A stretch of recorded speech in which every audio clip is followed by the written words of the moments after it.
Hello बच्चों, कैसे हो आप सब। उम्मीद है आप सब बढ़िया होगे, अच्छे होगे, ज़बरदस्त होगे। बच्चों आज का जो हम कंसेप्ट करेंगे वो है बच्चों रिएक्टर स्केल।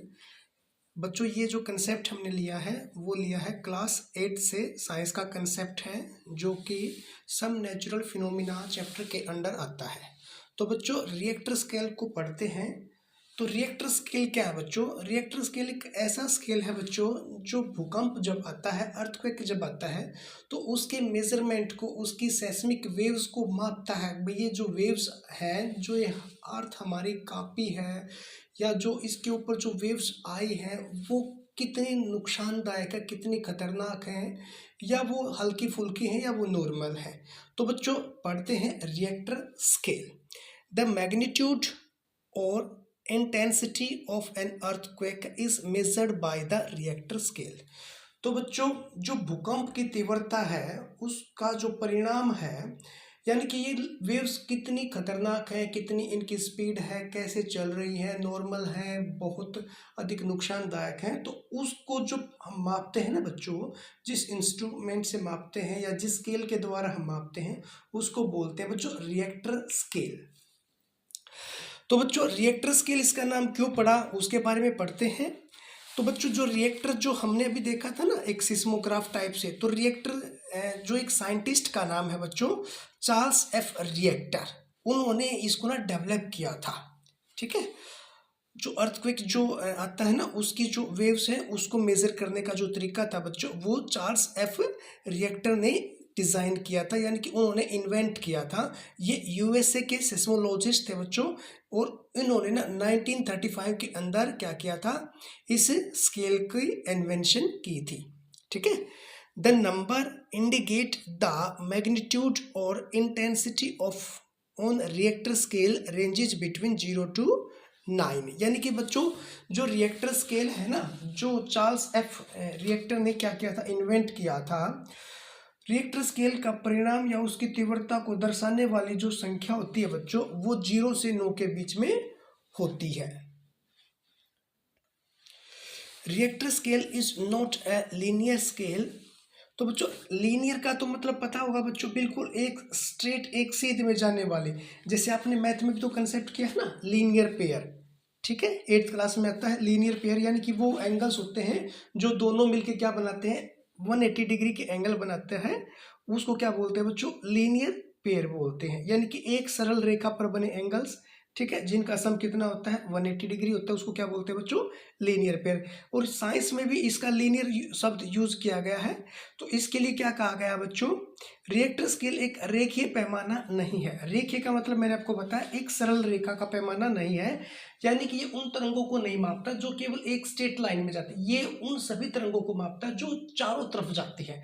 जिस तरह से जल शांत जल होता है, जैसे आप तालाब के पास जाते हो या आप अपने किसी एक टब में पानी को डाल के बैठ जाओ थोड़ी सी देर के लिए, वो बिल्कुल शांत हो जाएगा, और जब आप इसमें कोई कंकर या पत्थर डालोगे ना तो जो उसकी वेव्स होती है वो चारों तरफ जाएंगी। तो रिएक्टर स्केल बच्चों चारों ओर, अपने चारों तरफ जाने वाली सभी सेस्मिक वेव्स को क्या करता है बच्चों, मापता है। ठीक है, आगे देखते हैं क्या कहता है। अब देखो बच्चों यहाँ पे एक और लाइन लिखी गई है, ऑन द स्केल, यानी कि जो ये रिएक्टर स्केल है, the variation of an earthquake with a magnitude of 2 are 10 times greater in amplitude than those of an earthquake with a magnitude of 1। यानी कि कहने का मतलब है बच्चों, जैसे हमने सिस्मोग्राफ के ऊपर ना एक बोब देखा था जो एक पेन की शेप का था, वो अगर रिएक्टर 1 का जब हम तीव्रता का जब हम भूकंप मापते हैं तो बच्चों वो कहता है वो ना जो 2 रिएक्टर का जब अर्थक्वेक आता है तो एक वाले के कंपैरिजन में 2 रिएक्टर स्केल वाला जो भूकंप होता है बच्चों वो 10 गुना ज़्यादा नुकसानदायक होता है। यानी कि कहने का मतलब हुआ बच्चों, अगर रिएक्टर स्केल पे अगर भूकंप की तीव्रता 1 है और नेक्स्ट टाइम जब भूकंप की तीव्रता 2 आती है तो 2 रिएक्टर स्केल वाला जो भूकंप होता है बच्चों वो 1 की तुलना में 10 गुना ज़्यादा नुकसानदायक होता है, यानी कि 10 गुना उससे ज़्यादा हैवी होता है। ठीक है, and the variations of an earthquake with a magnitude of 8 are 1 millions time greater in amplitude than those of an earthquake with a magnitude of the severest earthquake ever recorded had magnitude of 8.7।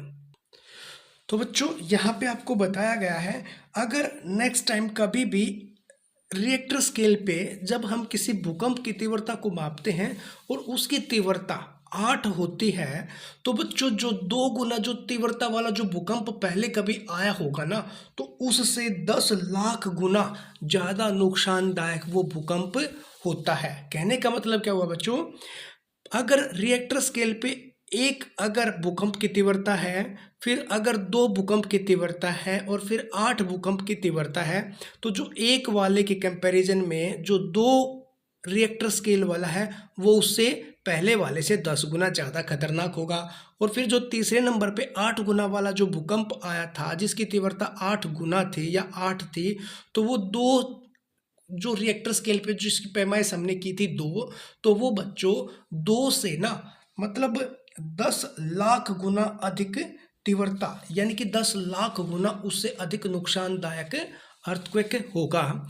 तो उम्मीद करता हूँ बच्चों ये वाला concept आप समझ गए होंगे। अगर आपको समझ में नहीं आया है तो मैं आपको दोबारा फिर बताता हूँ। अगर रिएक्टर स्केल पे भूकंप की तीव्रता 1 है और फिर नेक्स्ट टाइम कभी हम देखते हैं रिएक्टर स्केल पे भूकंप की तीव्रता 10 आती है, तो जो 8 आती है या फिर 2 आती है, तो जो जिसकी तीव्रता 2 होती है तो पहले से वो 10 गुना ज़्यादा खतरनाक होता है। और अगर कभी फ्यूचर में भूकंप की तीव्रता 8 होती है तो वो सेकंड वाले से यानी कि 2 वाले रिएक्टर स्केल से वो 10 लाख गुना ज़्यादा खतरनाक सेस्मिक वेव्स वाला भूकंप होता है, यानी कि वो बहुत ज़्यादा खतरनाक होता है। तो बच्चों सबसे भयंकर जो भूकंप था ना उसकी तीव्रता कब मापी गई थी, 8.7 मापी गई थी। यानी कि जो सबसे खतरनाक अब तक का जो भूकंप आया है उसका जो मैग्नीट्यूड था, उसकी जो वेव्स थी, सेस्मिक वेव्स की जो लेंथ थी बच्चों, वो कितनी मापी गई है, वो 8.7 अब तक रिकॉर्ड की गई है। Earthquakes measuring 0 to 3 on the reactor scale are often not even noticed। तो बच्चों जो रिएक्टर स्केल पे 0 से लेके 3 तक की जो तीव्रता वाले जो भूकंप को आते हैं वो ना अक्सर देखा नहीं जाता। यानी कि रिएक्टर स्केल पे क्या होता है बच्चों, वो 0 से 3 वाला जो है उनकी तीव्रता वाले जो भूकंप होते हैं रिएक्टर स्केल उसको कभी नोट नहीं करता। यानी कि बहुत ज़्यादा हल्के फुल्के भूकंप होते हैं जिनकी तरफ ज़्यादा ध्यान देने की जरूरत नहीं होती। An earthquake of intensity 4.5 is considered as moderate.